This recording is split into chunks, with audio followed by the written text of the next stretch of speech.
Hello and welcome to week 3, day 2. Today we're going to be talking about hand evaluation and how to improve your judgment on what makes a good hand or not.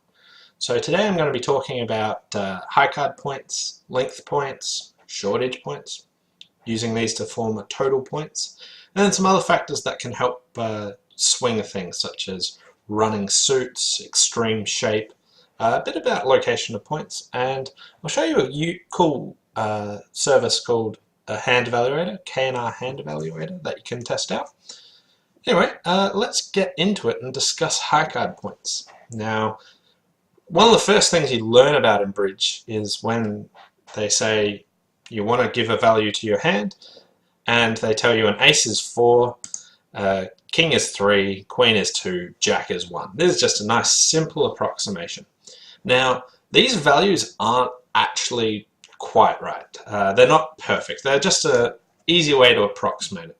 The real values for these hands are sort of closer to aces of about 4.5, kings a bit over 3, queens are actually 1.5 to a bit more, jacks are about 3/4 of a point, and tens are actually worth something. Tens are worth maybe 1/4 of a point or so.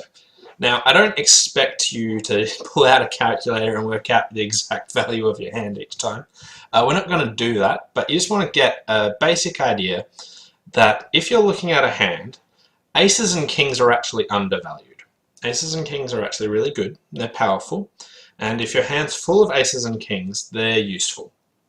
So we want to take note that if we've got more aces and kings than actual queens and jacks, our hand's actually better than what our basic value suggests. So, and in contrast to that, if we've got lots of queens and jacks, these are actually currently overvalued. So a hand full of queens and jacks is not nearly as good as what the basic point value uses.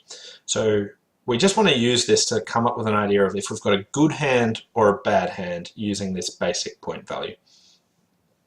Other factors are tens are actually useful. So if you've got some tens in your hand, that also makes it good. And nines are also worth a little bit as well.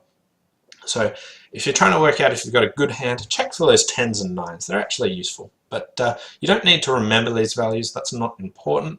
The main thing is just aces, kings, tens and nines are good. Queens and jacks are overvalued and they're a bit bad. So if you want to try and work out if your hand's good based on what sort of honours you have, if you've got lots of queens and jacks, that doesn't make it a good hand, but the others do. Next thing I was going to discuss is the power of length. So not everyone's taught to count length points, but I think this is really valuable. Long suits are really quite useful, and what I like to do is for a 5-card suit I count 1 point, and for a 6-card suit I count 2 points. I only cap it at 2. Now, everyone's heard of shortage points and they use them, and that's okay. But even if you end up in no trumps, a long suit's actually useful. Think about how often you play 3 no trumps and the first thing you do is say, oh, there's a 5-card suit, I'll just start working on that. That's usually your source of where you're going to get tricks. So long suits are really useful. So if you've got a 5-card suit here, if we imagine your partner's got king to 3 in a suit to go with you. If we look at example 1 and partner's got king 3rd heart, we're going to get 2 hearts for sure, and we might get a 3rd heart if the heart suit divides 3-3. That's not that great. So we've got 2 guaranteed tricks, small chance of a 3rd. If we look at spades and partner's got king 3rd spade, now we've got 2 guaranteed tricks, and if the suit breaks 3-2, we're going to get 2 more tricks. So we might even get 4 tricks up there, and that happens about 2/3 of the time. So really quite good. And if we look at example 3, if our partner's got king 3rd opposite this, we're going to get 2 guaranteed tricks, but if the suit divides 2-2, we now get 6 tricks.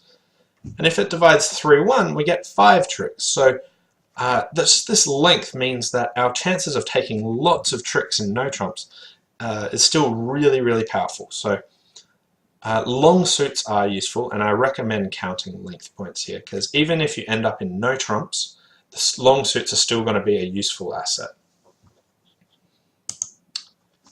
Contrary to that is the power of shortage. So if you've got a short suit, this is actually really valuable as well, but only if we have a fit. If we find a trump suit, this is when our shortages come to shine.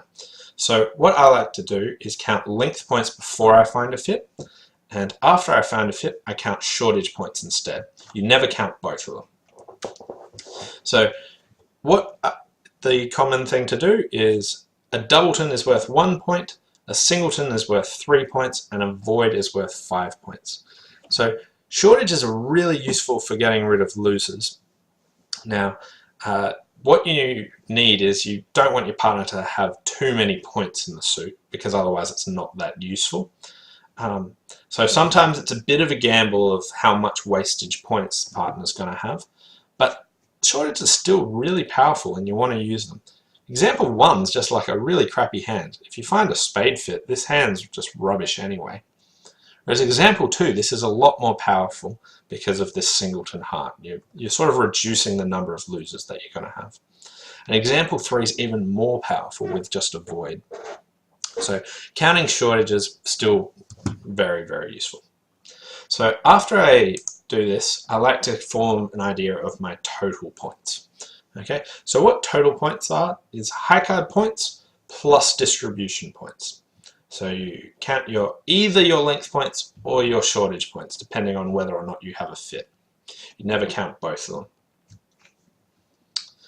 Okay, so that's just the general concept of how to evaluate a hand to get your total points. You look at your high card points and make small adjustments of whether it's a good X amount of points or say a bad hand with that hand based on if you've got lots of aces, kings, tens and nines makes it good. Queens and jacks, not so good. And then you also add in your distributional points, either your length or your shortage, to come up with your total points and have a good idea of what your hand's actually worth. So that's the first aspect of getting some hand evaluation and getting a good idea of what your hand's actually worth. Some other factors that are really hard to judge but can affect how good your hand is depends on some other things. So running suits are really, really powerful. So I've got 3 examples here. I've got a running suit, solid suit, a semi-solid suit, and a broken suit. So if you look at example 1, this is going to take 6 tricks. You're always going to take 6 tricks. Example 2, you're going to take at least 5, but you might lose 1.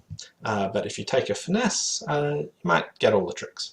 Whereas example 3, you really need some help from partner to take a lot of tricks in this suit. So solid suits or semi-solid suits are really powerful, and if you've got them, you can sort of make upgrades on your hand because it's usually good for that. On a similar note, I was going to just briefly talk about location of honors.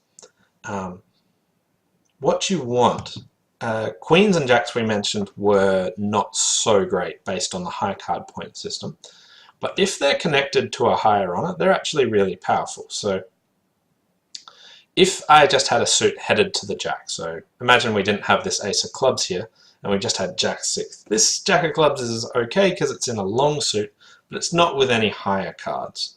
As soon as you start putting higher cards with it, the chance of this jack taking a trick grows a lot.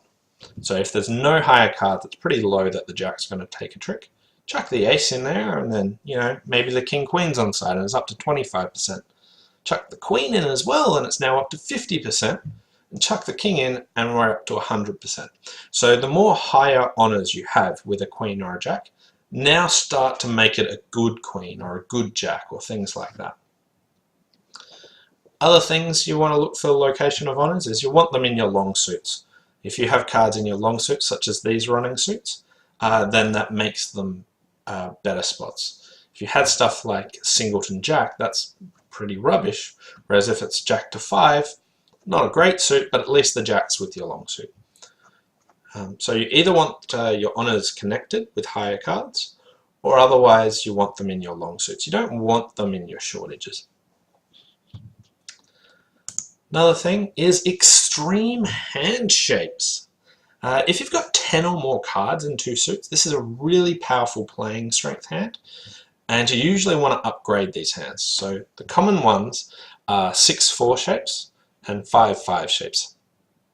These hand shapes play like a dream. If you've ever got a hand shape with 10 cards and 2 suits, these always play better than the point count system works, and you want to be quite aggressive with them.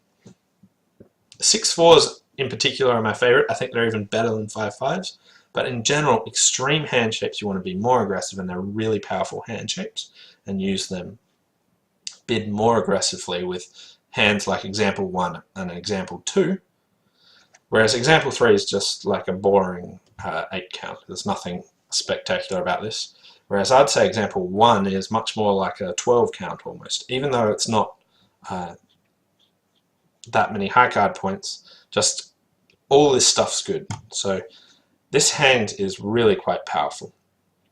If you're looking at stuff that I mentioned before, you've got shortage points if you find a fit, which if your partner opens a no trump, you will. You've got length points if you didn't, say a 6-card suit. Your lower honours of your queens and jacks and say 10s are with higher cards as well, which are also quite useful. And then finally you've got the extreme hand shape, which means that these will really play well. Final thing I was going to do is there's a really cool website that you can chuck in and check out hands. So something called the K&R Hand Evaluator. If you just Google that, it pops up with a website called the Kaplan and Rubens Hand Evaluator, where you can enter in a hand, and it gives you their approximation of a hand. And I think it's really quite useful tool to check out. Have a go and see what you think. Anyway, that's all I was going to cover today. So we discussed high card points and how aces and kings are better than queens and jacks. Length points, how they're still really useful, even if you don't find a fit. We've got shortage points for after you do find a fit. And then total points, where you add the high card points and those distribution points together to get an idea of your total hand. And then a few other factors that can help you evaluate your hand better. Running suits, extreme shape, location of points, are they connected with higher cards? And then finally, just have a go at checking out this K&R Hand Evaluator. Check it out, toss some hands in, see how you go. Anyway, thanks for watching, and see you tomorrow.